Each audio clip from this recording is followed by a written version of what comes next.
Men who do not control their emotions are dangerous. If you find a man who is stoic, he's not going to hurt people. He's going to sit and think about his actions very carefully, and he's going to be a good man who protects and provides for his family. You find a man who just acts out on impulse and does whatever he feels like, you're going to find a dangerous man. Sitting here telling men to cry more and act with their feelings and it's okay to feel this way, that way, etc., and have no self-control. That is why we have the problems we have in the world. Absolutely not wrong. So when they talk about toxic masculinity, they have it completely inverse, on its head, completely not wrong. We need to be teaching stoicism. We need to be teaching young men to understand that the world is very, very difficult. It's hard to be a man. You're going to feel bad sometimes. You need to suck it up and perform anyway. Not to sit there and cry your eyes out or blame other people. If you lack somewhere, excel somewhere else. Counter your weaknesses by honing other capabilities. If you're ugly, become filthy rich. If you're poor, be as strong as an ox. Life is unfair. The primary focus of your energies is to balance the books. And there's two different ways you could interpret that. You can, obviously, increase the attributes that you are lacking. I like to consider myself a wise old man, and I'm trying my best to encourage and instigate a revolution amongst the youth where men take absolute self-accountability and they believe in themselves and they take responsibility for absolutely everything. As a man, you are most formidable if everything is your fault. If it rains outside and you get wet, that is still your fault. Can you control the rain? No. Could you have brought an umbrella? Yes. You need to blame yourself for all things, the good and the bad. And by doing this, you take absolute self-accountability, which allows you to build a mental model in which you will find solutions, 1. 2, avoid trouble because you know that anything bad happens to you is your fault.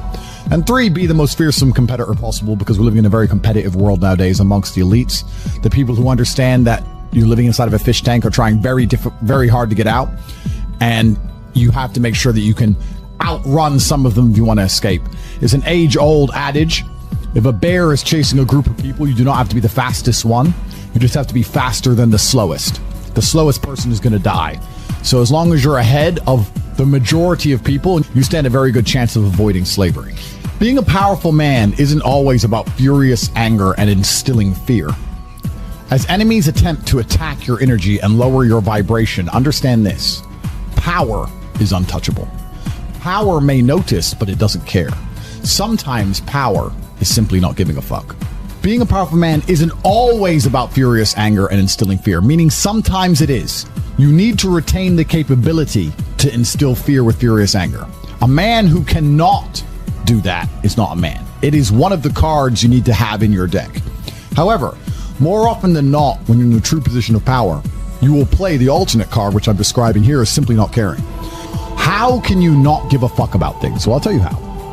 It's very easy to not give a shit about the opinions of people who don't have one fraction of your success. And what these people are trying to do is drag me, I'm using me as an example, but we can also use it for you.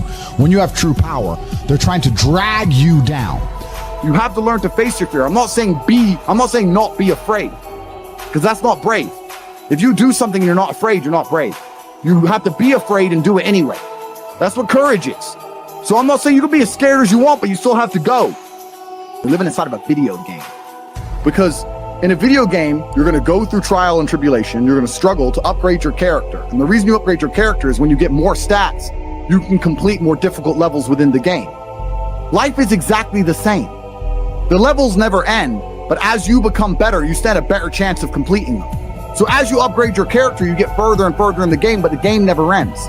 That's the beauty of being a man. All these men are out here complaining that things are difficult. The reason it has value is because it's difficult. If it was easy, everyone would have it and it wouldn't have any value. If you want to level up your character, then you need to get out here and do it. You need to be around brave men. You need to get some balls. You need to get your network together. You need to do the truth. Humble yourself.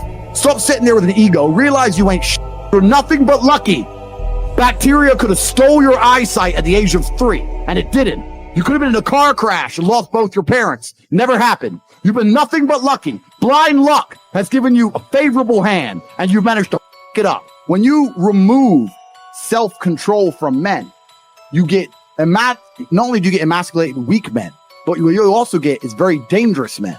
Because the world at large is trying to tell you, just be more in touch with your feelings and everything's going to be fine. Men also have an innate desire, 1, for conquest, and 2, we have a biological response. We are very predispositioned to anger. You look at all these school shooters and these are men who can't control their emotions. That's all they are. Facts. They have no self-control. And then they go and do dangerous. A good man controls himself. I have absolute self-control. If I decide to smash your face in, it was a very conscious decision. Nothing to do with the fact I was angry. You understand? Emotional control is absolutely and utterly important as a man. Now, I'm not saying become a stoic dork, have no personality, be a boring. I'm not saying that. I'm saying that you need to understand as a man, there are certain principles under which you act, regardless of how you feel. Bam. I can wake up in a terrible mood. I can wake up sad. I can ache. I can have a busy day, stressed, etc. I will complete the same tasks as if I woke up in a fantastic mood. I'll do the same things because how I feel has no bearing on the things I'm going to do in my day because I have duty to myself and to my bloodline. So a lot of you guys out here are acting like fools because you feel like acting like fools. And what I'm going to say to you is, because you think there's something wrong with you, you go, well, I lack motivation. You hear this one? I don't have the motivation to go to the gym. Well, here's the news flash. Neither did I. And I still did it. So now what are you going to say? Now you have no excuse, right? Oh, you're scared to get in the ring. So was I. I still did it. Scared to get in the cage. So was I. I still did it. Being a man isn't about not feeling things. It's about acting the way you're supposed to act, regardless of how you feel. And I'm tired of hearing guys message about how they feel. I don't feel motivated. I don't feel. Feel. Leave the feelings to the girls, right? That's what they do. We act. We're men of action. We get things done. That's how the world got built. All of it. All the men who built the skyscrapers felt scared. They did it anyway. You need to become a man of action. Stop worrying about how you feel and start worrying about what you're supposed to be doing.